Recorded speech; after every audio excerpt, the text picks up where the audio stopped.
ஓம் அமிர்தேஸ்வரியே நமக. ஓம் நம சிவாய. நாம் இன்னைக்கு மன அமைதியின் ரகசியம் புத்தகத்தை பார்க்கலாம். அதில் 2 அத்தியாயம் முடிச்சிருக்கோம். 3வது அத்தியாயம் இன்னைக்கு பார்க்க போகிறோம். ஸோ அதுக்கு முன்னாடி 2வது அத்தியாயத்தில் நம்ம என்ன பார்த்தோன்னு கம்ப்ளீட்டாக ஒரு ரீகால் பண்ணிட்டு வந்துடலாம். 2வது அத்தியாயத்துடைய பேர் ஃபஸ்ட்டு பார்த்திங்கன்னா அனுபவமும் பொருளும். வெளியில் இருக்க பொருளுக்கும் அதன்படி நமக்கு கிடைக்கிற அனுபவத்துக்கும் என்ன சம்மந்தம் இருக்குது அப்படின்னு சொல்லி பார்த்தோம். இதில் ஃபஸ்ட்டு ஐம்புலன்களை பற்றி பார்த்தோம். ஒரு அனுபவத்தை அனுபவிக்கணும், ஐம்புலன்கள் சரியாக இருக்கணும்னு. அப்போ இந்த ஐம்புலன்களும் பொருளும் மட்டும் இருந்தால் போதுமான்னு கேட்டால் எல்லாத்த விட முக்கியம் மனம்தான், அந்த அனுபவிப்பவர். ஸோ ஐம்புலன்கள் சரியாக இருந்து பொருளும் சரியாக இருந்தாலும் நம்ம மனசை சரியாக வச்சுக்கலைன்னா ஒரு அனுபவத்தை நம்மளால் முழுமையாக பெற முடியாது. அப்போது வாழ்க்கையில் எப்பேற்பட்ட அனுபவம் வந்தாலும் நம்மளால் மன அமைதியோட மன இணக்கத்தோடு இருக்கணும் அப்படின்னா அம்மா சொல்லியிருந்தாங்க மனசை ஏர் கண்டிஷனிங் பண்ணணும் அப்படின்னு சொல்லிட்டு. அந்த மனசை ஏர் கண்டிஷனிங் பண்ணுறதுக்கு ஒரு ஸ்டெப்பாக சொல்லிட்டு வந்தாங்க. அதுக்கு ஃபஸ்ட்டு மனசுனா என்னென்னு எக்ஸ்பிளைன் பண்ணாங்க, மனசு எப்படி செயல்படுது அப்படின்னு சொல்லிட்டு. ஃபஸ்ட்டு இந்த ஐம்புலன்கள் வழியாக உலகத்தில் இருக்க பொருட்களோடு நம்ம மனசு தொடர்பு கொண்டுட்டு அந்த இன்ஃபர்மேஷனை கேதர் பண்ணிக்குது. அந்த இன்ஃபர்மேஷனை நம்மளோட மனசும் நம்மளுடைய அறிவும் உள்ளே ஆராய்ச்சி பண்ணுது. ஆராய்ச்சி பண்ணிவிட்டு அதன் மூலமாக நமக்கு ஒரு உணர்ச்சி ஏற்படுது, ஒரு நினைவு, ஒரு ஆசை அல்லது எண்ணம் எழுது. கடைசியாக இந்த மனசும் புத்தியும் என்ன ஆராய்ச்சி பண்ணி அது ஒரு முடிவு எடுக்குது. அதன்படி நாம் செயல்படுறோம். அந்த செயல் ஒரு பேச்சாவோ ஒரு சொல்லாவோ ஒரு செயலாவோ வெளிப்படுது. ஸோ மனம் இப்படி தான் செயல்படுதுன்னு ஃபஸ்ட்டு எக்ஸ்பிளைன் பண்ணாங்க. ஓகே, மனம் இப்படி செயல்படுது. நம்ம மனசை ஏர் கண்டிஷனிங் பண்ணணும். எந்த விதமான அனுபவமாக இருந்தாலும் நம்ம அக்சஸ் பண்ணிக்கிறதுக்கு ஃபஸ்ட்டு நம்ம என்ன பண்ணணும், நம்ம வேலை நேரம் போக ஃப்ரீ டைமில் நம்ம என்ன செய்யணும் அப்படிங்கிறத நாம் ஃபஸ்ட்டு முடிவெடுக்கணும். எந்த மாதிரியான உணர்வில் நம்ம மனசை வைக்க போகிறோம் அப்படிங்கிறது, நம்ம என்ன செயலை செய்ய போகிறோம் அப்படின்னு சொல்லிட்டு நாம் எடுக்கிற முடிவில் தான் இருக்குது. அதனால் நம்ம ஃப்ரீயாக இருக்கோம் டைம் அப்படின்னா நம்ம என்ன செய்ய போகிறோங்கிறத நம்ம ஃபஸ்ட்டு சூஸ் பண்ணிக்கணும்னு சொன்னாங்க. உதாரணத்துக்கு ஒரு சினிமா பார்க்க போகலாம், ஒரு புக்கு படிக்கலாம். இந்த மாதிரி நமக்கு எந்த மாதிரியான உணர்வு நிலையில் நம்மளை வைக்க போகிறோன்னு முதல்ல செலக்ட் பண்ணிக்கணும். 2வது விஷயம் என்ன சொன்னோன்னா, செலக்ட் பண்ண அந்த விஷயத்தோடு நம்ம மனசை பொருத்தணும். ஸோ இதுக்கு தான் பிரம்மச்சாரிகளோட கதை வந்தது. அம்மா கூட இருந்தாலும் அவங்க அந்த அனுபவத்தை அனுபவிக்கலை, மனசை அந்த இடத்துல அவங்க பொருத்தலை. அதனால் அவங்களுக்கு மன அமைதி கிடைக்கல. அதனால் என்ன வேலையை செலக்ட் பண்ணமோ அதில் நம்மளோட மனசை பொருத்திக்கணும் அப்படின்னு சொல்லி பார்த்தோம். 3rd என்ன சொல்லியிருந்தாங்கன்னா, இது நம்ம ஃப்ரீயாக இருக்கும்போது சூழ்நிலையை நாம் செலக்ட் பண்ணுற அந்த கண்டிஷனில் இது ஓகே. நிறைய நேரங்களில் சூழ்நிலையை நாம் செலக்ட் பண்ண முடியாது. சூழ்நிலைகள் பல மாதிரி இருக்கும். அந்த டைமில் என்ன பண்ணுறது? ஏன்னா ஒரு சில சூழ்நிலைகள்லாம் நமக்குள்ளே இருக்கிற அந்த எதிர்மறையான எண்ணங்களையும் எதிர்மறையான உணர்ச்சிகளையும் வெளிப்படுத்துகிற அளவுக்கு, அதை புஷ் பண்ணுற அளவுக்கு சூழ்நிலைகள் அமையும். அந்த நேரத்துலையும் எப்படி நம்ம மன அமைதியாக மன இணக்கத்தோடு அந்த மனசு கண்ட்ரோலோடு எப்படி இருக்கிறதுன்னு சொல்லி கொடுத்தாங்க. அதுக்கு தான் பார்த்திங்கன்னா சூழ்நிலைகள் நம்மளுடைய மனசை என்ன சொல்கிறது, கட்டுப்படுத்த விடக்கூடாது. நம்மளை அந்த டைமில் பாசிட்டிவாக வச்சுக்கணும்னு சொல்லிட்டு இந்த ஒரு குடிகார தந்தை 2 மகன்கள், ஒரு மகன் தந்தையை மாதிரி குடிகாரன் ஆயிடுறான். இன்னொரு மகன் பார்த்திங்கன்னா தந்தையை மாதிரி இருக்கக்கூடாதுன்னு ரோல் மாடல் எடுத்துக்கிட்டு ஒரு சிறப்பான வாழ்க்கையை வாழறான். 2 பேருக்கும் ஒரே சூழ்நிலை தான் கொடுக்கப்பட்டது. ஆனாலும் அவங்க வெவ்வேறு மாதிரி செயல் புரிஞ்சாங்க. அப்போ முதல் மகன் மாதிரி சூழ்நிலையை ப்ளேம் பண்ணிக்கிட்டு நம்ம மனசு போன போக்கில் போகாமல் சூழ்நிலையை பார்த்திங்கன்னா நமக்கு சாதகமாக்கிக்கிட்டு அதே சூழ்நிலையில் எப்படி நம்மளால் சிறப்பாக இருக்க முடியும்னு சொல்லி நம்ம முடிவெடுத்து நம்ம உருப்படியாக வாழணும் அப்படின்னு சொல்லி பார்த்தோம். அதுக்கடுத்தது இப்போ நார்மலாக நம்ம என்ன சொல்லணும்னா, ஒரு சுச்சுவேஷன் நம்மளால் கண்ட்ரோல் பண்ண முடியல, அந்த மன உணர்வுகள் உள்ளே இருக்கக்கூடிய அந்த எதிர்மறையான உணர்ச்சிகள் எல்லாம் வெளிப்படுதுன்னு சொல்கிறோம். ஆனால் மகான்கள் என்ன மாதிரியான மனநிலையில் இருக்காங்க, இறைவன் எந்த மாதிரியான மனநிலையில் இருக்காங்க அப்படிங்கிறதுக்கு கம்சன் அந்த யோகமயை தேவகி வசுதேவருக்கு பிறந்த 8வது குழந்தைய கிருஷ்ணர் எடுத்து போயிட்டு பிருந்தாவனத்தில் வச்சுட்டு மாற்றி எடுத்துகிட்டு வந்து வைக்கும்போது அந்த குழந்தைய தூக்கி அடிக்கும்போது தேவி யோக மாயோடைய அந்த உருவமாக மாறி நிற்பாங்க. ஸோ தான் காலை பிடிச்சி தன்னை கொல்றதுக்காக தூக்கி அடித்ததை கூட தான்கிட்ட அவன் சரணாகதி அடைஞ்சிட்டான்னு சொல்லி ஏற்றுக்கிட்டு அவனை உயிரோடு விட்டுட்டு போவாங்க தண்டிக்காமல் அப்படின்னு சொல்லி பார்த்தோமா. ஸோ கடவுள் இந்த அளவுக்கு ஒரு உயர்ந்த மனநிலையில் இருக்காங்க. ஏன்னா சின்ன சின்ன சூழ்நிலைகளுக்கே நம்மளால் முடியல, நம்ம என்ன சொல்கிறது, நம்மளால் கண்ட்ரோல் பண்ண முடியல, நமக்குள்ளே இருக்க பொருந்தாத உணர்ச்சிகள் எல்லாம் வெளியில் வருது. ஆனால் தன்னை கொல்ல வர அப்பேற்பட்ட சூழ்நிலையில் கூட கடவுள் இந்த மாதிரியான உயர்ந்த குணத்தை தான் வெளிப்படுத்துகிறாங்கன்னு சொல்லி நமக்கு சொல்லியிருந்தாங்க. அடுத்தது, அம்மா கிட்ட ஒரு பக்தர் தான் மனைவி எப்போ பார்த்தாலும் திட்டிகிட்டே இருப்பார். அம்மா வந்து பார்த்திங்கன்னா அவருடைய மனோவாசனையை எப்படி மாற்றி அமைச்சாங்க அப்படின்னு சொல்லி பார்த்தோம். ஏன்னா நம்மளுடைய மன இயல்பை மாற்றுறதுங்கிறது அவ்வளோ ஈஸி கிடையாது. அதுக்கே அடிக்ஷன் ஆகிருப்போம். மகானால் மட்டும்தான் இந்த விஷயத்தை இவ்வளோ ஈஸியாக அவங்களுடைய முன்னிலையில் சாதாரணமாக ஒரு செகண்டில் அந்த மனசை வந்துட்டு அவங்களால மாற்றி வைக்க முடியுது. ஸோ மகானால் தான் இதெல்லாம் முடியும். அப்போ நம்மளால் ஹேண்டில் பண்ண முடியாத அந்த மனோவாசனைகளையும் மன இயல்பையும் அம்மா கிட்ட சரணாகதி பண்ணணும் அப்படின்னு சொல்லி பார்த்தோம். அதே மாதிரி அம்மா கிட்ட தூண்டுதலை பெற்று இப்போ நம்ம பார்க்குறோம் இல்லையா, நம்ம அம்மா இப்படியெல்லாம் வாழ்ந்திருக்காங்க. உதாரணத்துக்கு அவங்க அண்ணனோட கதையை கூட சொல்லியிருந்தோம். ஸோ அவங்க அண்ணன் சுபகன் வந்துட்டு அம்மா அவர் உயிரோடு இருக்கும்போது அம்மா சாதனை பண்ணும்போது அவ்வளவு தொந்தரவு பண்ணியிருக்காரு, கொஞ்சம் நெஞ்சமாலாம் கிடையாது. ஆனால் கடைசியாக அந்த ஆத்மாவையும் அம்மா அழகாக ஏற்றுக்கிட்டு 3 வருஷம் ஆசிரமத்தை சுத்த வச்சு அந்த ஆத்மாவை ப்யூர் பண்ணி திரும்பவும் தன்னுடைய அக்கா வயிற்றுலேயே பிறக்க வச்சு அதை தன்னுடைய ஒரு பிறந்ததுலேருந்தே ஒரு பரம பக்தனாக அம்மா வளர்த்தாங்க, சிவன்னு பேர் வச்சு. அப்போது தன்னை எதிர்க்கிறவங்கள கூட அம்மா வந்து பார்த்திங்கன்னா எந்த அளவுக்கு கருணை காமிக்கிறாங்க இல்லையா. நம்ம அருள்மொழிகளில் ஒரு கதையை கேட்டிருப்போம். பக்கத்து தெருவில் ஒரு குடும்பம் சாப்பிடாமல் இருக்கும்போது அம்மா வந்து பார்த்திங்கன்னா சாப்பிடாமல் இருந்தாங்க. அப்போ 2 டைம் வந்து அம்மா சாப்பாடு கொடுத்து அனுப்புகிறாங்க. ஆசிரமத்து மேலே அவங்களுக்கு சரியான ஒப்பீனியன் இல்லை, தவறான புரிதலால் அந்த சாப்பாடு வேணான்னு சொல்லிட்டு அவங்க நிராகரிச்சிடுறாங்க. 3வது டைம் கொடுத்தா கடவுளே கொடுத்து அந்த சாப்பாட்டை அவங்க நிராகரிக்கிறதால அவங்களுக்கு அந்த பாவம் செய்கிறோம், அது சேரக்கூடாதுன்றதுக்காக அம்மா அவங்களுக்கு சாப்பாடும் கொடுக்காம இவங்க பட்னியாக இருந்தாங்க. ஸோ தான் மேலே ஒரு புரிதல் இல்லாமல் தன்னையே திட்டுற தன்னையே துன்பப்படுத்துகிறவங்களுக்கு கூட அம்மா வந்துட்டு எந்த அளவுக்கு அவங்க மேலே நல்ல குணத்தை காமிக்கிறாங்க, அருள்மழையை பொழிகிறாங்க. இது வந்துட்டு ஒரு கடவுளால் தான் முடியும் இல்லையா. ஏன்னா நானே ஒதுக்கிட்டா இவங்களுக்கு வேறு யார் இருக்காங்கன்னு கேட்குறாங்க அம்மா. அப்போது இதெல்லாம் கேட்கும்போது நமக்கே ஒரு இன்ஸ்பயர் ஆகுது இல்லையா. நம்ம அம்மா இந்த அளவுக்கு வாழ்கிறாங்க அப்படின்னா நாமளும் நம்மளை முடிஞ்ச அளவுக்கு மாற்றிக்கணும் அப்படின்னு சொல்லி நினைக்கிறோம் இல்லையா. இந்த மாதிரி அம்மாவை பார்த்து இன்ஸ்பயர் ஆன அம்மாவுடைய பக்தர்கள் பல்வேறு கடினமான சூழ்நிலைகள்லையும் ரொம்ப சரியான விதத்தில் நடந்துக்கிட்டாங்க அப்படிங்கிற மாதிரி நிறைய கதைகளை வந்து சொன்னாங்க. உதாரணத்துக்கு சுனாமியால் தன்னுடைய மனைவியையும் மகனையும் இழந்த ஒருத்தர் கொஞ்சம் கூட ஹோப் விடாமல் வர வழியில் கூட ட்ரெயினில் 20 புது அந்த மாத்திருவாணியை வாங்குறதுக்கான புது கிளைண்ட்ஸ் அதை பற்றி சொல்லி புரிய வச்சு அந்த கிளைண்ட்ஸை வந்து சேர்த்து கொண்டு வந்தார். அப்பேற்பட்ட அந்த துக்கமான சூழ்நிலையில் கூட அவர் மனம் தளர விடாமல் அம்மா கிட்ட வந்து சரணாகதி அடைஞ்சார். இதெல்லாம் அம்மாவை பார்த்து அம்மாவை வந்துட்டு ஒரு முன்னுதாரணமாக எடுத்து அவங்களுடைய மனமாற்றம் வந்ததுக்கான ஒரு உதாரணமாக இந்த கதைகள்லாம் சொல்லியிருந்தாங்க. அடுத்தது, ஒரு கிராமத்தில் பூகம்பம் பாதிக்கப்பட்டு ஸோ 3 கிராமங்கள் அந்த மக்களை கூப்பிட்டு பேசும்போது அம்மா எங்களுக்கு இறைவன் கொடுத்ததை இறைவனே எடுத்துக்கிட்டாரு, இதில் எங்களுக்கு எந்த வருத்தமும் இல்லை, ஆனால் இப்போ அம்மாவே எங்கள் கூட இருக்காங்களே எங்களுக்கு இதுவே போதும்னாங்க. இதை கேட்டு அம்மா அவ்வளோ சந்தோஷப்பட்டாங்களாம்மா. ஓகேங்களா. ஸோ இதெல்லாம் பார்த்தோம் இல்லையா. அடுத்தது, பூகம்பத்தில் அம்மா வந்துட்டு ஹெல்ப் பண்ண ஒரு கிராமத்துடைய தலைவரும் கூட ஒரு 9 பேர் சேர்த்து அம்மா இருக்க ஆசிரமம் சைடில் பூகம்பம் வரும்போது இங்கே வந்து அந்த நிவாரண பணிக்கு ஹெல்ப் பண்ணாங்க அப்படின்னு சொல்லி பார்த்தோமா.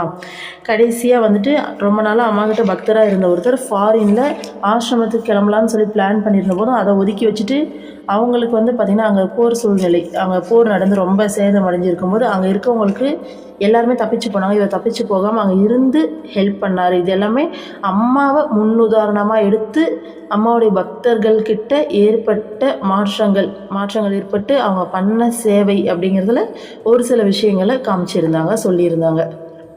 ஸோ இதெல்லாம் தான் 2வது அத்தியாயத்தில் பார்த்தோம். 2வது அத்தியாயம் அப்படிங்கிறது கொஞ்சம் லாங்கான அத்தியாயமாக தான் இருந்தது. ஸோ இது எல்லாத்தையும் பார்த்தோம். இன்றைக்கி 3வது அத்தியாயம் ஸ்டார்ட் பண்ண போகிறோம். மூன்றாவது அத்தியாயத்துடைய டாபிக் நேம் வந்து பார்த்திங்கன்னா மனிதனாக வாழ்வதற்கு வாழ்தல். டாபிக் நேமே நல்லா இருக்குல்ல, மனிதனாக வாழ்வதற்கு வாழ்தலாமா. ஓகே, இப்போது போகலாம்.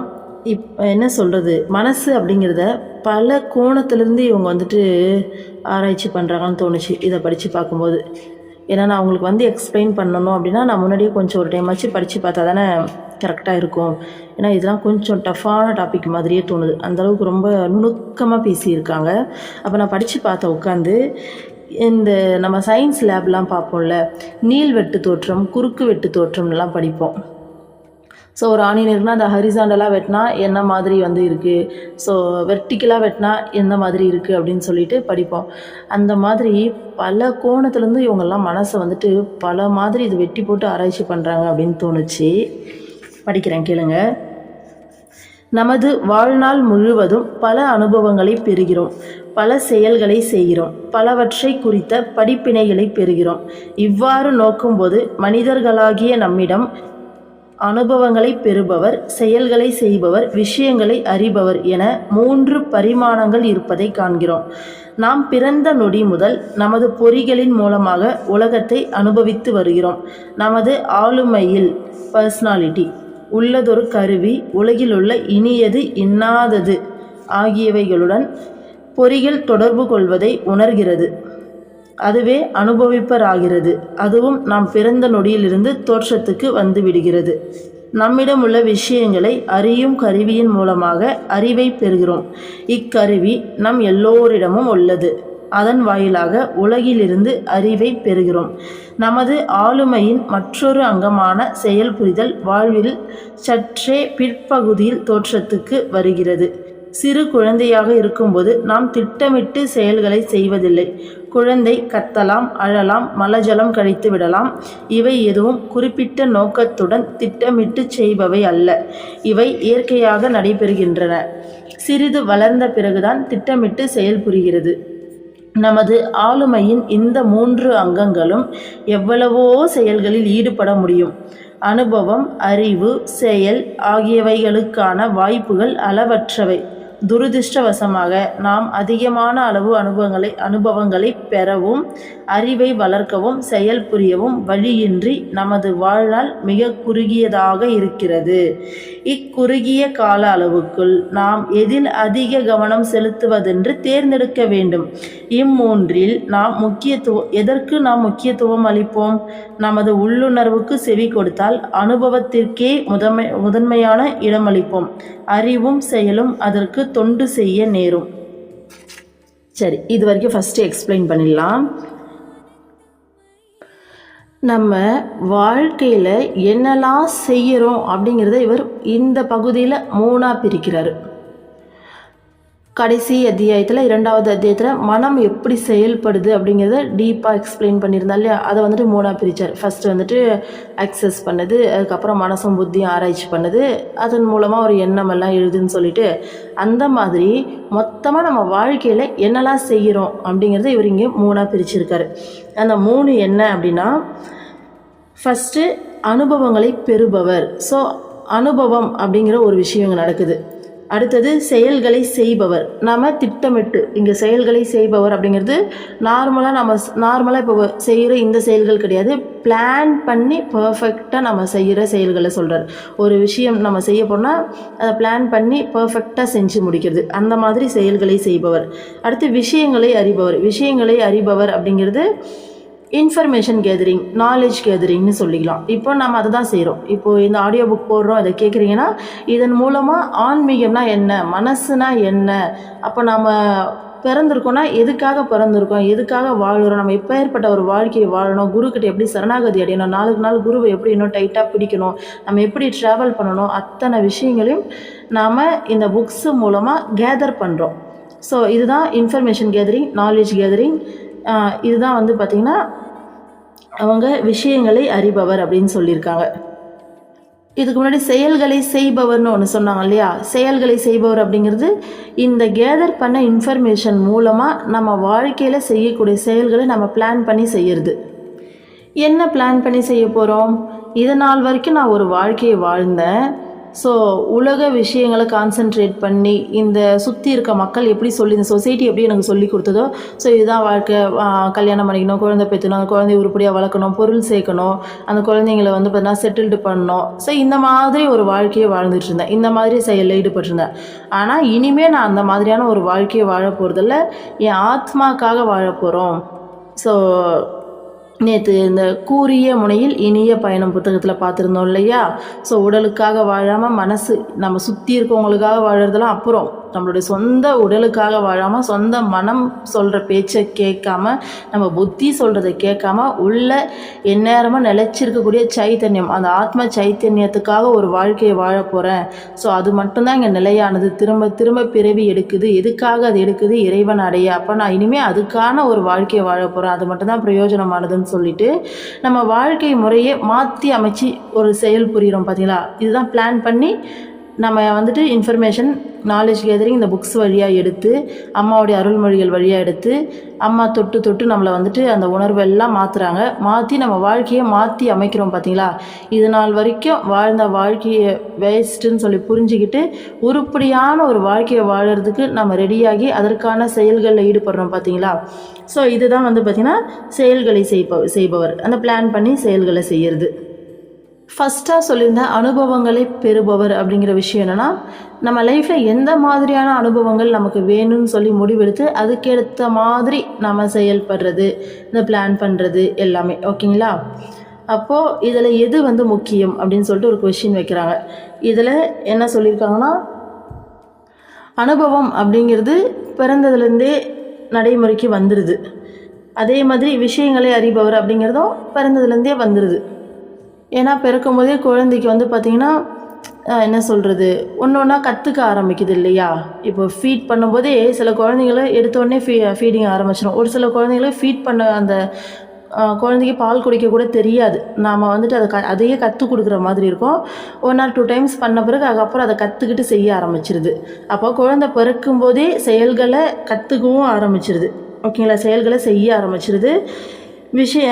அனுபவங்களையும் வந்து பார்த்திங்கன்னா ஐம்புலன்கள் வழியாக நம்ம பிறந்து பார்க்குறோம், குழந்தைக்கு சத்தம் கேட்குது, அந்த அனுபவங்கள் பிறந்த உடனேவே ஆரம்பிச்சிருது. ஆனால் இதில் வந்து செயல்களை செய்பவர் அப்படிங்கிற விஷயம் மட்டும் நான் இங்கே சொல்லியிருந்தேன். இப்போ குழந்தை பால் குடிக்கிறது ஒரு செயல் தான். ஆனால் இங்கே என்ன சொல்லியிருக்காங்கன்னா, அதை பிளான் பண்ணி திட்டமிட்டு அதன்படி நடக்கிறது அந்த மாதிரி சொல்லியிருக்காங்க. அப்போ குழந்தைக்கு அது தெரியாது. கொஞ்சம் வளர்ந்த பிறகு தான் அது பிளான் பண்ணி செயல்களை செய்ய ஆரம்பிக்குது. மற்ற 2 விஷயமும் பிறந்த உடனே நமக்கு ஆட்டோமேட்டிக்காகவே வர ஆரம்பிச்சிருது அப்படின்னு சொல்கிறாரு. அப்போது இந்த 3 விஷயத்தில் நம்ம எதுக்கு அதிகமான முக்கியத்துவம் கொடுக்க போகிறோம்? நம்ம கேட்டோன்னா என்ன சொல்லுவோம்? அனுபவம் தான். எனக்கு நல்ல நம்ம எல்லாருமே எதுக்காக ஓடிட்டுருக்கோம்னு பார்த்தீங்கன்னா, எனக்கு நல்ல அனுபவம் வேணும். ஒரு கார் வாங்குகிறோம் அப்படின்னா எதுக்காக? அதில் உட்காந்தா நல்லா சொகுசாக இருக்கும், அந்த நல்ல அனுபவத்துக்காக இல்லையா? ஒரு புது ட்ரெஸ் வாங்குகிறோன்னா எதுக்காக? அதை போட்டால் நான் ரொம்ப அழகாக இருப்பேன், அது எனக்கு ரொம்ப பிடிச்சிருக்கு, அதில் எனக்கு ஒரு நல்ல அனுபவம் கிடைக்கிது. அப்போது இந்த வாழ்க்கையை நாம் நல்ல அனுபவங்கள் கிடைக்கணும் அப்படிங்கிறதுக்காக தான் தேடி தேடி ஓடி ஓடி ஒரு விஷயத்தையும் வந்து நம்ம செஞ்சிகிட்ருக்கோம். அதற்கான விஷயங்களை தான் நம்ம என்ன சொல்கிறது பிளான் பண்ணுறோம், அதில் தான் நம்ம செயல் புரிகிறோம். அதற்கான அறிவை தான் கேதர் பண்ணுறோம். ஒரு குழந்தை படிக்குது, ஸ்டூடெண்ட்டாக படித்து வரானா எதுக்காக படித்து இந்த இன்ஃபர்மேஷன்ஸ்லாம் கேதர் பண்ணுறான்? நல்ல வேலைக்கு போகணும், நல்ல வேலைக்கு போயிட்டு நல்ல ஒரு சுகமான ஒரு அனுபவம் கிடைக்கணும் அப்படின்றதுக்காக தான். இப்போது அது கரெக்டா அப்படிங்கிற ஒரு பார்வையில் ஒரு ஆராய்ச்சி. ஓகேங்களா? அடுத்து படிக்கிறேன் கேளுங்க. இக்குறுகிய கால அளவுக்குள் ஓகே இதை படிச்சிட்டோம். இது என்ன சொல்லியிருந்தாங்க அப்படின்னா, நம்ம அனுபவத்துக்கு தான் முக்கியத்துவம் கொடுக்குறோம், முதலிடம் அதுக்கு தான் கொடுக்குறோம். அப்போ அறிவும் செயலும் அதுக்கு தொண்டு செய்ய நேருது. நம்ம எந்த மாதிரியான அனுபவத்துக்கு முக்கியத்துவம் கொடுக்குறோமோ அதை நோக்கி தொண்டு செய்து. இப்போது நார்மலாக உலக வாழ்க்கையில் வாழ்கிறவங்க எல்லாருமே அந்த நல்ல அனுபவம், நல்ல காரு, வீடு, வெல் செட்டில்டு அப்படிங்கிற நல்ல அனுபவத்துக்காக அவங்களுடைய அறிவையும் அவங்களுடைய திட்டமிட்டு செயல்படுறதும், அவங்களோட இன்ஃபர்மேஷன் கேதரிங் எல்லாம் எப்படி இருக்குது, அடுத்து வாழ்க்கையில் அடுத்த ஸ்டேஜுக்கு எப்படி போகலாம், பிஸ்னஸ் ஆரம்பிக்கலாமா, இல்லை வந்துட்டு ஒரு ஐடியிலே வேலை செய்யணும்னா இன்னும் என்ன கோர்ஸ் படிக்கலாம், படித்தா நமக்கு இன்னும் கொஞ்சம் நல்லா நம்மளால் ஷைன் பண்ணிக்க முடியுமா. அப்போது அந்த நாலேஜ் கேதரிங் அப்படிங்கிறது பார்த்திங்கன்னா கம்ப்ளீட்டாக இந்த நல்ல அனுபவம் அப்படிங்கிறதுக்காக இருக்குது இல்லையா. அடுத்தது திட்டமிட்டு செயல் அப்படிங்கிறதும் பார்த்திங்கன்னா அந்த செயல் புரிதல் அப்படிங்கிற விஷயமும் இதுக்கானதாக தான் இருக்குது. அப்போது என்ன பண்ணால் நம்ம லைஃப்பில் அடுத்த ஸ்டேஜுக்கு போக முடியும்னு சொல்லிட்டு அதுக்கு தான் பிளான் பண்ணி அந்த நல்ல அனுபவத்துக்காக தான் இந்த எல்லா விஷயத்தையும் செய்கிறாங்க. அப்போது ஒரு நல்ல அனுபவம் தான் நமக்கு வேணும்னு சொல்லி முடிவு எடுக்கும்போது நம்மளுடைய அறிவும் நம்மளுடைய அந்த திட்டமிட்டு செயல்படுற அந்த திறனும் வந்து பார்த்திங்கன்னா இந்த நல்ல அனுபவத்துக்காக தொண்டு செய்ய நேருது. இந்த ஒரு அனுபவத்துக்காக அது எல்லாம் வேலை செய்யுது, அதுக்காக தான் நம்ம இதை பயன்படுத்துகிறோம் அப்படின்னு சொல்கிறாங்க. ஆனால் இது கரெக்டா அப்படிங்கிறது தான் இப்போ ஆர்கியூமெண்ட். ஓகேங்களா? நாம் பள்ளியில் படிக்கும்போது நமது கவனம் கல்வியில் இருக்க வேண்டும். ஆனால் அப்பருவத்தில் சுகமான அனுபவங்களுக்கு அதிக முக்கியத்துவம் கொடுக்கிறோம் என்பது தெளிவு. உதாரணமாக, நாம் அதிகமாக சம்பாதிக்க வாய்ப்பளிக்கும் துறையை தேர்ந்தெடுத்து படிக்கிறோம். இந்த இயல்பு வாழ்நாள் முழுவதும் நீடிக்கிறது. ஒருவர் புத்தக கடைக்கு போய் ஃபஸ்ட் இதை முடிச்சிடலாம். நம்ம ஸ்கூல் படிக்கும்போது நம்மளுடைய கவனம் வந்து பார்த்திங்கன்னா கல்வியில், எஜுகேஷனில் தான் இருக்கணும். ஓகேங்களா? ஆனால் நம்ம என்ன செய்கிறோம் அப்படின்னா எந்த கோர்ஸ் எடுத்து படித்தா அதிகமாக சம்பாதிக்க முடியும் அப்படின்றதில் கான்சென்ட்ரேட் பண்ணுறோம். நம்மளுடைய நேச்சர் என்ன, நமக்கு எது வருது, எதில் நம்ம கான்சென்ட்ரேட் பண்ணலாம், நமக்கு இயல்பாக எந்த சப்ஜெக்ட் வந்து நல்லா வருது அப்படின்ற மாதிரி அதில் ஃபோக்கஸ் பண்ணுறது கிடையாது நம்ம. ஏன்னா ஒவ்வொருத்தருக்கும் ஒவ்வொரு திறமை இருக்கும், ஒவ்வொரு நேச்சர் இருக்கும். அதில் ஃபோக்கஸ் பண்ணுறதே கிடையாது. நம்ம என்ன பண்ணுறோம் அப்படின்னா எதில் போனால் அதிகமாக சம்பாதிக்க முடியும் அப்படிங்கிற மாதிரி அந்த கோணத்தில் போயிட்டு அந்த டிபார்ட்மெண்ட் எடுத்து நம்ம படிக்கிறோம். இதே நேச்சர் நம்ம வாழ்க்கை ஃபுல்லாக தொடருது. இதே விஷயத்த நம்ம வாழ்க்கை ஃபுல்லாக பண்ணுறோம். நம்மளுடைய அறிவுக்கோ நமக்கு எது வருது அப்படிங்கிறதுக்கோ செயல்திறனுக்கோலாம் இங்கே வந்துட்டு இடம் கொடுக்கறதே இல்லை. அந்த சுகமான அனுபவம், நல்லா படித்தா நல்லா சம்பாத்தியம் பண்ணணும், நல்லா வந்துட்டு வாழ்க்கையில் ஷைன் பண்ணணும் அப்படின்ற அந்த சுகமான அனுபவத்துக்காக தான் நம்ம எல்லாருமே இம்பார்ட்டன்ஸ் கொடுக்குறோம். இந்த நேச்சர் வாழ்க்கை ஃபுல்லாக எல்லா விஷயத்திலும் நமக்கு தொடருது அப்படின்றாரு. ஒருவர் புத்தக கடைக்கு போய் ஒரே நாளில் கோடீஸ்வரனாவது எப்படி என்கிற புத்தகத்தை வாங்க விரும்புவதாக விற்பனையாளரிடம் சொன்னார். அவர் வந்தவரிடம் 2 புத்தகங்களை கொடுத்தார். வந்தவர் எனக்கு 1 புத்தகம் போதும் என்றார். விற்பனையாளர், நீங்க கேட்ட புத்தகத்தின் ஒரு பிரதிதான் இதில் உள்ளது. அந்த நூலுடன் மற்றொரு புத்தகத்தையும் சேர்த்து கொடுப்பது எங்களது வழக்கமாகும் என்றார். வந்தவருக்கு வியப்பு மேலிட்டது. அப்படியா? 2வது புத்தகத்தின் பெயர் என்ன? அது குற்றவியல் சட்டமாகும். இதுபோல் சுகமான அனுபவங்களை பெறுவதில் மட்டும் கருத்தை செலுத்தினால் அறிவை வளர்க்கவும் சரியான செயலை செய்யவும் தவறிவிடுவோம். அதோடு சிக்கலில் மாட்டிக்கொள்ளவும் கூடும். ஸோ என்ன சொல்கிறாங்க புரியுதா? ஒருத்தர் புக் ஸ்டோருக்கு போயிட்டு ஒரே நாளில் கோட்டீஸ்வரன் ஆகிறது அப்படின்னு சொல்லிட்டு புக்கு வாங்குறாரு. கூடவே சேர்ந்து இன்னொரு புக்கு வந்துட்டு தராங்க. நான் ஒரு புக்கு தானேன்னு கேட்கும்போது, இல்லை இந்த புக்கு வாங்குறவங்களுக்கு இந்த புக்கை நாங்கள் ஃப்ரீயாக கொடுப்போம் எப்பயுமே அப்படின்னு சொல்கிறாங்க. எதுனாப்பா புக்குன்னு பார்த்தா குற்றவியல் சட்டமா. ஏன்னா ஒரே நாளில் கோட்டீஸ்வரன் ஆகணும் அப்படின்னா நீ என்ன பண்ணுவ? ஏதாச்சும் ஃப்ராடுத்தனம் பண்ணால் தான் உண்டு. ஒரே நாளில் மற்றபடிலாம் கோட்டீஸ்வரன் ஆக முடியாது. அப்போ குறுக்கு வழியில் போனால் சட்டம் ஒன்று தண்டிக்கும் அப்படின்னு சொல்லிட்டு அதையும் சேர்த்து கூட வந்துட்டு அந்த புக்கு தராங்க. அப்போது நம்ம ஃபஸ்ட்டு என்ன பார்த்தோம்? 3 விஷயத்த சொன்னோம். இதில் எதுக்கு அதிகமான இம்பார்ட்டன்ஸ் கொடுப்பீங்கன்னு கேட்டோம். அனுபவத்துக்கு தான் நம்ம அதிகமான இம்பார்ட்டன்ஸ் கொடுத்து ஒரு வாழ்க்கையை வாழ்ந்துட்டுருக்கோம் அப்படின்னு சொல்லி பார்த்தோம். அப்போ அந்த அனுபவத்தை மட்டுமே நம்ம ஓவர் ஃபோக்கஸ் பண்ணோன்னா வாழ்க்கையில் என்ன நடக்கும்? ஏன்னா நமக்கு எல்லாருமே அந்த சுகமான அனுபவம் வேணும் தான் தேடி தேடி ஓடிட்டுருக்கோம். அப்படி நாம் அதை மட்டும் ஃபோக்கஸ் பண்ணால் என்ன ஆகும் அப்படிங்கிறத சொல்கிறாங்க. அப்போ சுகமான அனுபவத்தை மட்டும் நம்ம ஃபோக்கஸ் பண்ணி வாழும்போது நம்ம அறிவை வளர்க்க தவறிடுறோம். சரியான திட்டமிட்டு செயலையும் வந்து தவறிடுறோம். ஏன்னா ஒரே நாளே கோட்டீஸ்வரன் ஆகணுங்கிற வேகம் எல்லாருக்குமே இருக்குது. அப்படி ஒரு ஆப்ஷன் இருக்காதா? இருந்தால் எப்படி இருக்கும்? உலக வாழ்க்கையில் இருக்க வரைக்கும் நமக்கு இந்த தாட்டெல்லாம் இருந்திருக்கும் இல்லையா? நம்ம செயலில் ஈடுபடாமல் எண்ணத்தோடு விட்டுருக்கோம். ஆனால் இதை வந்து செயலில் ஈடுபட்டவங்கன்னு சொல்லி ஒரு குரூப் இருப்பாங்க இல்லையா? அவங்கெல்லாம் வாழ்க்கையில் பெரிய பெரிய சிக்கலில் மாட்டியிருப்பாங்க. ஏன்னா இந்த இடத்துல அவங்க சுகமான அனுபவத்துக்கு மட்டும்தான் முக்கியத்துவம் கொடுக்குறாங்களே தவிர அந்த சுகமான அனுபவத்தை பெறுறதுக்கு நம்ம என்ன மாதிரி நாலேஜை கேதர் பண்ணிக்கணும், ஸோ அதுக்கு என்ன மாதிரி பிளான் பண்ணி செயல் புரியணும் அப்படிங்கிறதெல்லாம் விட்டுட்டாங்க. 2மே வேண்டாம். ஓகேவா? நேராக இந்த சுகமான அனுபவம் மட்டும்தான் வேணும் அப்படின்றாங்க. இது வந்து பார்த்தீங்கன்னா சதுரங்க வேட்டை படத்தில் வந்து நம்ம பார்த்துருப்போம். இந்த 2 தலை பாம்பு அது வந்து இந்த மாதிரி எவ்வளோ விஷயம் நிஜமாலுமே நம்ம இருக்க சொசைட்டியில் எவ்வளோ விஷயம் இந்த மாதிரிலாம் நடக்குது இல்லையா? அந்த படத்தில் அந்த பணத்தை கொடுத்தவருக்கு ஏன் நஷ்டம் வந்தது?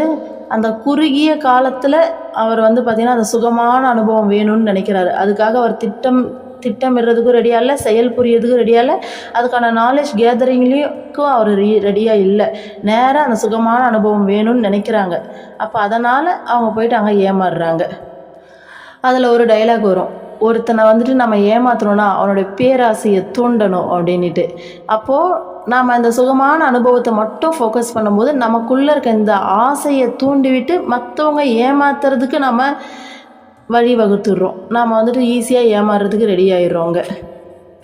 அடுத்த விஷயம், ஒரு திருடன் திருடுறாரு அப்படின்னா எதுக்காக அவங்க திருடுறாங்க? அந்த சுகமான அனுபவத்துக்கு. ஏன்னா நான் போயிட்டு அந்த தங்க செயினை நான் வாங்கணும் ஒழிச்சு அப்படின்னா இதுக்கான நாலேஜ் கேதர் பண்ணாலோ இதற்கான திட்டம் போட்டு செயல் புரிஞ்சாலோ எனக்கு இவ்வளோ நாள் ஆகும் இந்த அனுபவத்தை பெறுறதுக்கு. ஆனால் நான் அதை பறிச்சுட்டேன், மற்றவங்ககிட்ட இருந்து ஈஸியாக நான் திருடிட்டேன் அப்படின்னா எனக்கு இது கொஞ்சம் நேரம் வேலை தான். 1 or 2 days பிளான் பண்ணணும், கரெக்டாக பார்த்திங்கன்னா ஃபோக்கஸ் பண்ணி நான் அதை எடுத்துட்டேன் அப்படின்னா அந்த சுகமான அனுபவம் எனக்கு இப்பயே கிடைச்சிருது இல்லையா? ஸோ இதுதான் இவங்க சப்போஸ் போலீஸ்கிட்ட மாட்டினா நம்ம லைஃப் என்ன ஆகும் அப்படிங்கிறத அந்த ஒரு கவனம் இருந்தால் இந்த செயலை செய்ய மாட்டாங்க இல்லையா?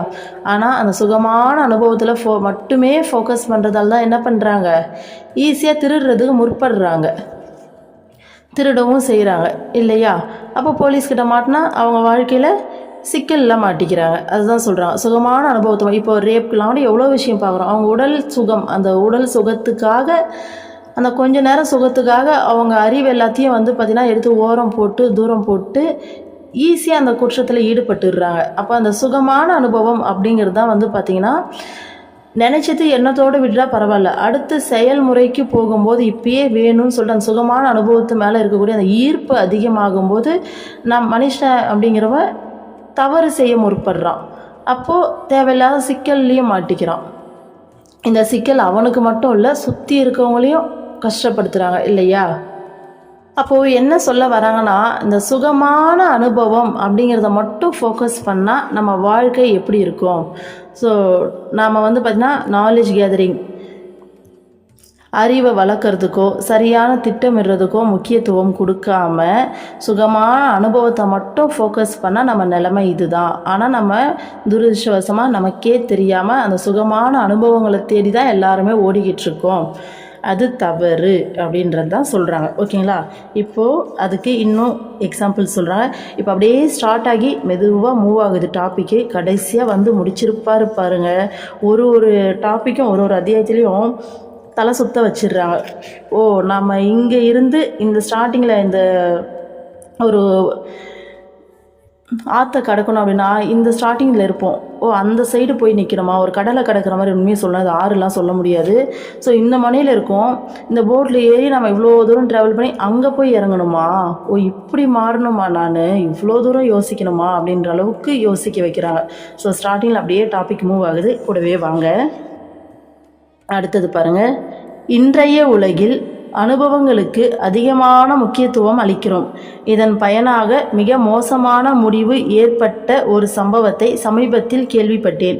மலை ஏறுவதில் ஆர்வமுள்ள ஒருவர் எவரெஸ்ட் சிகரத்தை அடைந்துவிட்டு திரும்பி வரும் வழியில் பிராணவாயு குறைவாலும் பனிப்புண்களாலும் உயிர் துறக்க நேர்ந்தது. 1953ஆம் ஆண்டில் சர் எட்மண்ட் ஹிலரியும் டென்சிங்கும் எவரெஸ்டில் முதலாக ஏறிய போது அது ஜன நடமாட்டமே இல்லாத பிரதேசமாக இருந்தது. இன்று எவரெஸ்டில் ஏறுவதற்கு நவீன சாதனங்கள் உள்ளன. அனுபவம் மிக்க வழிகாட்டிகள் இருக்கின்றனர். ஆக அதிகம் செலவாகும் ஒரு சுற்றுலா மையம் போல எவரெஸ்ட் மாறிவிட்டது. அங்கு போய் வருவதில் கண்களுக்கு புலப்படாத ஆபத்துகளும் உள்ளன. திரும்பி வரும் வழியில் பிராணவாயு குறைவாலும் பனிப்புண்களாலும் உயிருக்கு போராடியபடி பனியில் வீழ்ந்து கிடந்தவரை கடந்து எவரெஸ்டை நோக்கி 40 பேர் ஏறி சென்றிருக்கிறார்கள். அவர்களுள் எவராவது ஒருவர் தனது பயணத்தை தியாகம் செய்துவிட்டு உயிருக்கு போராடி கொண்டிருந்தவருக்கு பிராணவாயுவை செலுத்தி அவர் கீழே இறங்கி வர உதவி இருந்தால் அவர் உயிர் பிழைத்திருக்கக்கூடும். இதற்கு யாரும் முன்வரவில்லை. எல்லோரும் எவரெஸ்டில் ஏறி பெரும் கிளர்ச்சி தரும் அனுபவத்தை பெறுவதில் குறியாக இருந்தார்களே தவிர உதவி தேவைப்படும் ஒருவரின் உயிரை காப்பாற்ற முயற்சிக்கவில்லை. உண்மையில் அனுபவத்திற்கு மட்டும் நாம் முக்கியத்துவம் கொடுத்தால் விலங்குகளுக்கும் நமக்கும் வேற்றுமை அதிகமில்லை. விலங்குகளிடம் அனுபவம் மட்டுமே மேலோங்கி நிற்கிறது. ஒரு கழுதையோ மனித குரங்கோ கல்லூரிக்கும் சத்சங்கத்திற்கும் செல்வதில்லை. ஏனென்றால் அறிவை பெருக்கும் தன்மை விலங்குகளிடம் இல்லை. மாட்டுப் பண்ணையிலிருந்து தப்பிச் செல்ல ஒரு பசுவால் திட்டமிட முடியாது, தப்பிச் செல்லவும் முடியாது. ஏனெனில் பசுவிடம் திட்டமிட்டு செயல்புரியும் தன்மை இருப்பதில்லை. விலங்குகள் அதனதன் இயல்புப்படி மட்டுமே செயல்படுகின்றன. அனுபவம் என்னும் அங்கம் மட்டும் மனிதனுக்கும் விலங்குகளுக்கும் பொதுவாக இருக்கிறது. பல வகையான சுகமான அனுபவங்களை அனுபவிப்பதில் உலகத்திலேயே சிறந்தவராக நாம் ஆகிவிட்டாலும் அது நமக்கு ஏற்ற சிறந்த சாதனையாகாது. வெறுமனே விலங்குகளோடு போட்டி போடுவதாகவே ஆகும். இதனால் தானோ என்னவோ உலகியல் வெற்றிக்கான போட்டிகளை எலி ஓட்டம், ரேட் ரேஸ் என ஆங்கிலத்தில் குறிப்பிடுகிறார்கள். இந்த எலி ஓட்டத்தில் வெற்றி பெற்றாலும் நீ ஓர் எலிதான். பார்த்தீங்களா, எவ்வளோ அழகாக சொல்லியிருக்காருல்ல. ஃபஸ்ட்டு எவரெஸ்ட்டில் ஏறுறாங்க. ஏறும்போது ஸ்டார்டிங்லாம் 1953 ஃபஸ்ட்டு வந்துட்டு ஏறும்போது யாருமே கிடையாது. ஆனால் இப்போ அப்படி கிடையாது. அதுக்குன்னு தனியாக ட்ரைனிங் சென்டர்லாம் இருக்குது. நிறைய பேர் ஏற ஆரம்பிச்சிட்டாங்க. ஸோ கூடவே கைடெல்லாம் வந்து கம்ப்ளீட்டாக ஏற்றி இருக்கிறதுலாம் இப்போ ஆளுங்க வந்துட்டு நிறைய பேர், நிறைய ட்ரைனிங் சென்டர் எல்லாமே உருவாயிடுச்சு. அப்போது ஏறி இறங்கும்போது வழியில் ஒருத்தர் வந்து பார்த்திங்கன்னா பனிப்புண்கள், நம்ம இந்த கிளைமேட்லேருந்து திடீர்னு அந்த கிளைமேட்டுக்கு மாறும்போது நம்ம ஸ்கின் எல்லாம் தாங்காது. அந்த பனி தாங்காமல் ஸ்கின் எல்லாம் புண்ணு வந்துடும்.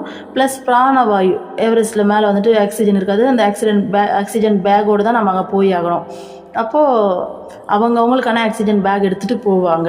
அப்போ எவரெஸ்ட்டில் ஏறணும் அப்படிங்கிறது கண்டிப்பாக பல பேருக்கும் கனவு. அதுக்காக பல மாதம் பிளான் பண்ணி வேலை எல்லாத்தையும் வந்து பார்த்திங்கன்னா அவங்க அந்த லீவெல்லாம் எடுத்துக்கிட்டு அதுக்காக ஒரு பிளானிங்காக போயிட்டு வருவாங்க. ஸோ அந்த மாதிரி அந்த எவரெஸ்ட்டில் ஏறணும், உலகத்திலே அந்த உயரமான சிகரம் அப்படிங்கிற அந்த எவரெஸ்ட்டில் ஏறணும் அப்படிங்கிற அந்த அனுபவத்தை பெறுறதுல அவங்களுக்கு அவ்வளவு ஆர்வம். அந்த ஆர்வத்தில் அந்த அனுபவத்தை பெறுவதற்காக போகும்போது வழியில் ஒருத்தர் உயிருக்கு போராடிக்கிட்டு இருக்காரு. ஆக்சிஜன் குறைவால், அந்த பனிப்புண்களால் தாக்கப்பட்டு ஆக்சிஜன் குறையோடு. இப்போ ஏறுறவங்களுடைய ஆக்சிஜன் பேக்கில் ஃபுல் ஆக்சிஜன் இருக்கும். அப்போது அவங்க ட்ராவலை அவங்க வேண்டாம், இவரை காப்பாற்றலான்னு சொல்லி முடிவெடுத்தால் அந்த ட்ராவலை அப்புறம் பண்ணிக்கலாம் அப்படின்னு சொல்லிட்டு அவங்களோட ஆக்சிஜன் பேக்கை இவங்களுக்கு கொடுத்து இவங்க வந்து கீழே இறங்க ஹெல்ப் பண்ணலாம் அவங்க தாராளமாக. ஓகேங்களா? ஸோ ஷேர் பண்ணி 2 பேரும் சேர்ந்து கீழே இறங்கி அவரை காப்பாற்றலாம்.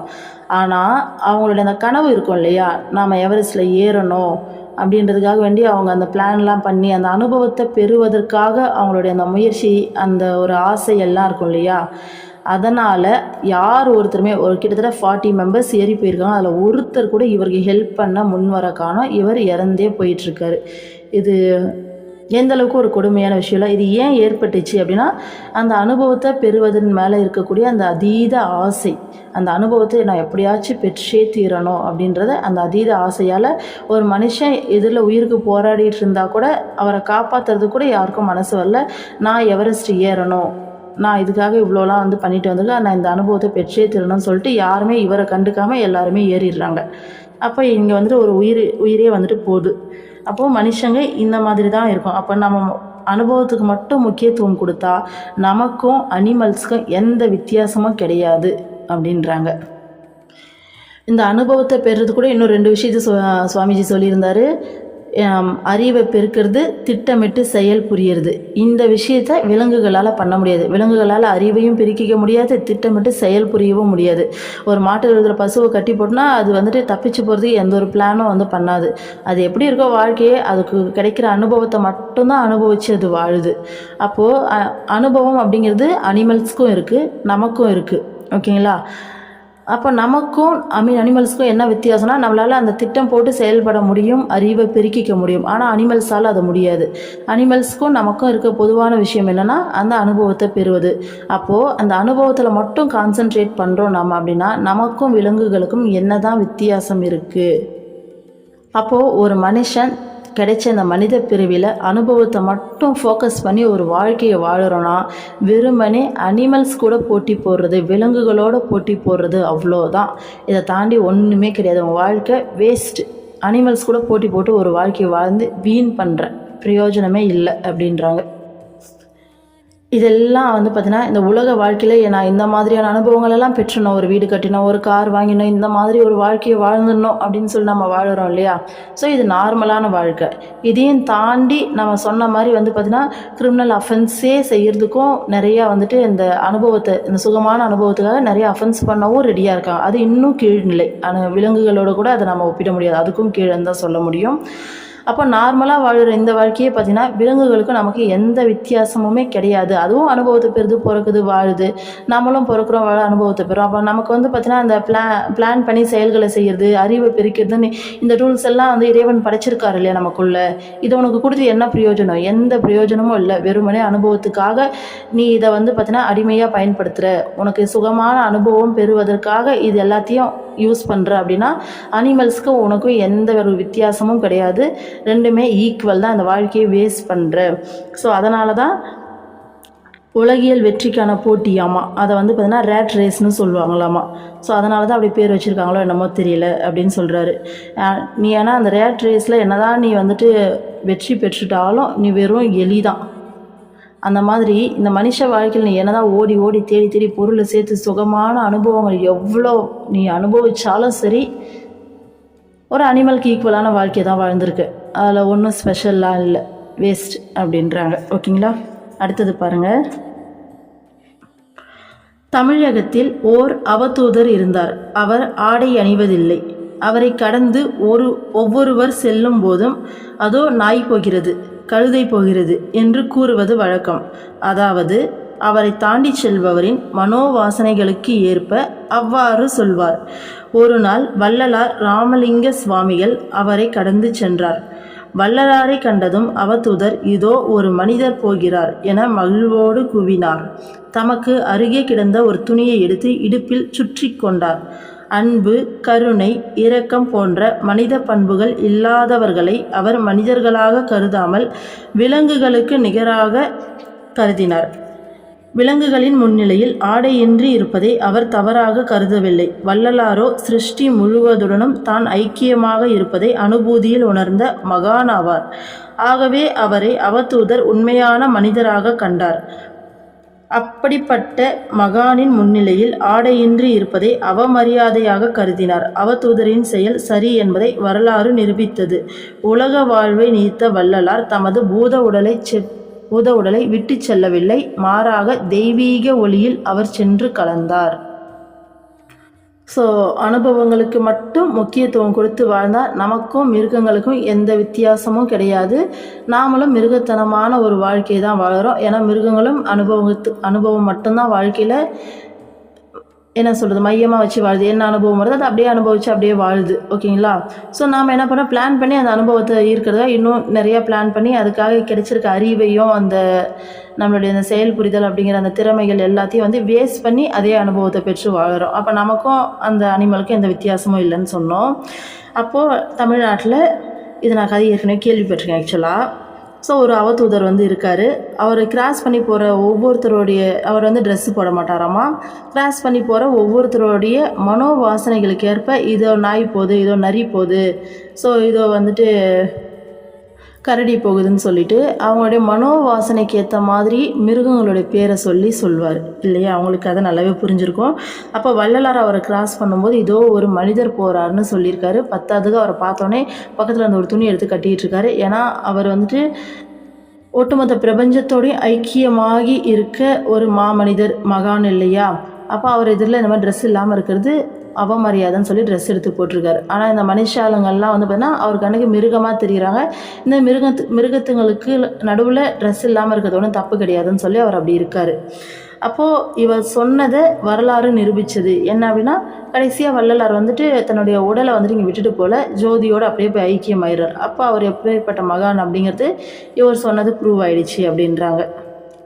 அப்போது ஒரு மனுஷன் அனுபவத்துக்கு மட்டும் முக்கியத்துவம் கொடுத்து வாழும்போது ஒரு மிருகமாக தான் வாழுறான். மிருகத்துக்கு ஈக்குவல் தான். அவனுக்கும் மிருகத்துக்கும் எந்த ஒரு வித்தியாசமும் கிடையாது.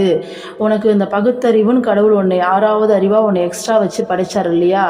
அந்த பகுத்தறிவை நீ அனுபவத்தை பெறுவதற்காக மட்டுமே பயன்படுத்துகிறனா உனக்கும் மிருகத்துக்கும் எந்த வித்தியாசமும் இல்லை. உனக்கு அப்படி ஒரு விஷயத்தை வச்சு படைச்சதே வேஸ்ட்டு, பிரயோஜனமே இல்லை. நீயும் மிருகமும் ஒன்று தான், ஈக்குவல் அப்படின்றாங்க. அப்போது எப்படி வாழணும், இப்படியெல்லாம் வாழக்கூடாதுன்னு சொல்லிட்டீங்க, எப்படி வாழணும்னா ஒரு மனுஷனாக வாழணும் அப்படின்னாலே வள்ளலார் சொல்லியிருக்காங்க. அப்போது ஒரு அவதூதர் யாருக்கு மரியாதை கொடுத்தார்? வள்ளலாருக்கு தான் மரியாதை கொடுத்தார். அப்போ எப்படி வாழணும்னா இப்படி தான் வாழணும். ஸோ அந்த அறிவையும் நமக்கு கொடுக்கப்பட்ட அந்த இன்ஃபர்மேஷன் கேதரிங் அறிவையும் பிளான் பண்ணி செயல்படுற அந்த திறமையையும் பார்த்திங்கன்னா நாம் எப்படி பயன்படுத்தணும்? முக்தி பாதையை நோக்கி, உண்மையாக ஆத்மா எதுக்காக பிறந்ததுன்னு சொல்லிட்டு அதை நோக்கி மற்றவங்களுக்கு பிரயோஜனமாக வாழற வாழ்க்கையில் நாம் பயன்படுத்தணும். உருப்படியான செயல்களை செய்ய நாம் பயன்படுத்தணும். ஸோ இது வரைக்குமே எப்படி நாம் வாழக்கூடாது, அனுபவத்துக்கு முக்கியத்துவம் கொடுத்து ஒரு வாழ்க்கையை வாழ்ந்தால் எவ்வளோ மோசமானது அப்படின்றத மட்டும்தான் சொல்லியிருக்காங்க. இப்போ அடுத்தது ஒரு மோட்டிவேஷன் ஸ்டோரி மாதிரி ஒரு ஸ்டோரி வருது, நம்ம சூழ்நிலையை எப்படி ஹேண்டில் பண்ணணும் அப்படின்ட்டு. அதுக்கு அடுத்தது நம்மளுடைய சனாதன தர்மம் என்ன சொல்லுது, நம்ம எப்படி வாழணும் அப்படிங்கிறத சொல்லிவிட்டு, அந்த சனாதன தர்மம் சொன்னபடி நம்ம அம்மா எப்படி வாழ்ந்துக்கிட்டு வராங்க அப்படிங்கிறத சொல்லியிருக்காங்க. அப்போ நம்ம எப்பேற்பட்ட ஒரு வாழ்க்கையை வாழணும், நம்மளோட வாழ்க்கையை சுகமான அனுபவங்களை மட்டும் மையப்படுத்தி வாழாமல் எந்த மாதிரியான ஒரு வாழ்க்கையை நமக்கு வாழணும் அப்படிங்கிற ஒரு புது பெர்ஸ்பெக்டிவ், ஒரு பார்வை, புது ஆங்கிளையே வந்துட்டு ஓப்பன் பண்ணுறாங்க. ஸோ நம்ம அதை அடுத்த வீடியோவில் பார்ப்போம். இன்றைக்கி எப்படி வாழக்கூடாது அப்படிங்கிறத பார்த்துட்டோம், எப்படி வாழணும் அப்படிங்கிறத அடுத்தடுத்த வீடியோஸில் நம்ம பார்ப்போம். ஓகேங்களா? ஓம் அமிர்தேஸ்வரி நமக. ஓம் நம சிவாய. சர்வம் கிருஷ்ணார்ப்பணம்.